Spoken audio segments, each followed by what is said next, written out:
தமிழகத்தில் 10 மற்றும் 12ஆம் வகுப்பு பொதுத் தேர்வு எழுதிய மாணவர்களுக்கு அதீத முக்கியத்துவம் கொடுக்கும் நிலையில் 11ஆம் வகுப்பில் பொதுத் தேர்வு மேற்கொள்ளும் மாணவர்கள் புறக்கணிக்கப்படுவதாக கருத்து நிலவி வருகிறது. இதுகுறித்து இந்த தொகுப்பில் விரிவாக பார்க்கலாம்.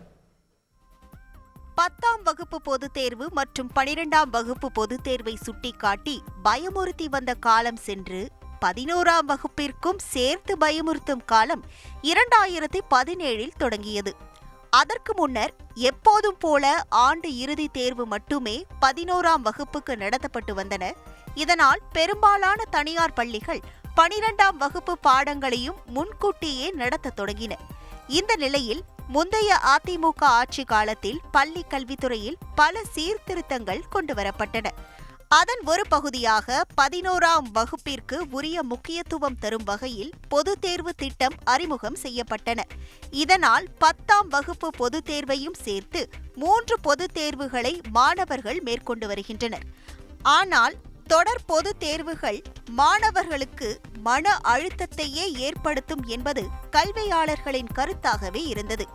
இந்த நிலையில் 11ஆம் வகுப்பு பொதுத் தேர்வுக்கு அரசே உரிய முக்கியத்துவம் அளிக்காமல் இருப்பதாக ஆசிரியர்கள் மற்றும் மாணவர்கள் கருத்து தெரிவிக்கின்றனர்.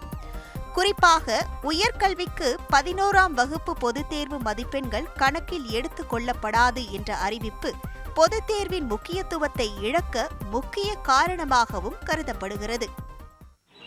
எந்த நோக்கத்துக்காக இந்த தேர்வை கொண்டு வந்தாங்களோ அந்த நோக்கம் முழுமையடையலை.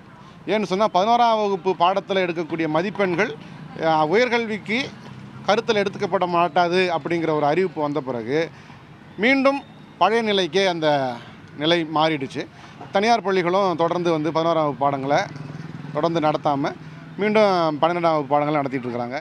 மேலும் தமிழகம் முழுவதும் அனைத்து மாவட்டங்களிலும் 10 மற்றும் 12ஆம் வகுப்பில் 100 விழுக்காடு தேர்ச்சி பெற்ற அரசு பள்ளி தலைமை ஆசிரியர்களுக்கு சென்னையில் பாராட்டு விழா நடத்தப்போவதாக தமிழக அரசு அறிவித்திருப்பதும் அதிருப்தியை ஏற்படுத்தியுள்ளது. காரணம், இந்த அறிவிப்பிலும் 11ஆம் வகுப்பு பொதுத் தேர்வு புறக்கணிக்கப்பட்டுள்ளதாக குற்றம் சாட்டுகின்றனர். 10ஆம் வகுப்பு இன்னைக்கு பாருங்களேன், அரசாங்கமே 10ஆம் வகுப்பு 12ஆம் வகுப்பில் 100 விழுக்காடு தேர்ச்சி பெற்ற மாணவர்களுக்கு பாராட்டணும் போது, ஆசிரியர்களுக்கு பாராட்டணும் பொழுதும் இந்த 11ஆம் வகுப்பில் முக்கியத்துவம் இல்லாமல் இருக்குதோ அப்படிங்கிற ஒரு நிலை இதை காட்டுது. 11ஆம் வகுப்பு பொதுத் தேர்விலும் பல மாணவர்கள் பல்வேறு பாடங்களில் 100க்கு 100 மதிப்பெண்கள் எடுத்திருப்பதாக சுட்டிக்காட்டும் பலர் ஆண்டு முழுவதும் கடினமாக படிக்கும் மாணவர்களின் உழைப்பை புறக்கணிப்பதா என கேள்வி எழுப்புகின்றனர்.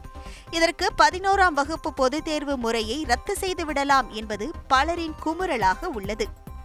11ஆம் வகுப்பு மாணவர்களுக்கு அந்த மதிப்பெண்ணுக்கு உரிய முக்கியத்துவம் கிடைக்காத போது அல்லது இல்லாத போது அந்த பொதுத் தேர்வு எதற்காக நடத்தப்படணும்? அதற்காக வீணடிக்கப்படுகின்ற ஆசிரியருடைய உழைப்பு, மாணவருடைய உழைப்பு, பொருளாதாரம் எல்லாமே அரசாங்கத்துக்கு அது வீணாகத்தான் செலவு செய்யப்படுது அப்படிங்கிற ஒரு சூழ்நிலை இருக்குது. எந்த சூழ்நிலையில் 11ஆம் வகுப்பு பொதுத் தேர்வை ரத்து பண்ணுறது சரியாக தான் இருக்கும். மற்றொருபுறம் பொதுத் தேர்வில் நல்ல மதிப்பெண் பெற்ற 10 மற்றும் 12ஆம் வகுப்பு மாணவர்களுக்கு பரிசுகளை வழங்கிய நடிகரும் தமிழக வெற்றிக் கழக கட்சியின் தலைவருமான விஜய் கூட 11ஆம் வகுப்பு மாணவர்களை கண்டுகொள்ளவில்லை. வருடம் முழுக்க கடினமாக படித்து பொதுத் தேர்வை மேற்கொண்டு நல்ல மதிப்பெண் பெறும் தங்களை அலட்சியப்படுத்துவதாக மாணவர்களும் ஒரு பக்கம் குமுறுகின்றனர். தந்தி டிவி செய்திகளுக்காக ஒளிப்பதிவாளர் சாத்தப்பனுடன் செய்தியாளர் சங்கரன். செய்திகளை உடனுக்குடன் தெரிந்து கொள்ள உடனே சப்ஸ்கிரைப் பண்ணுங்க.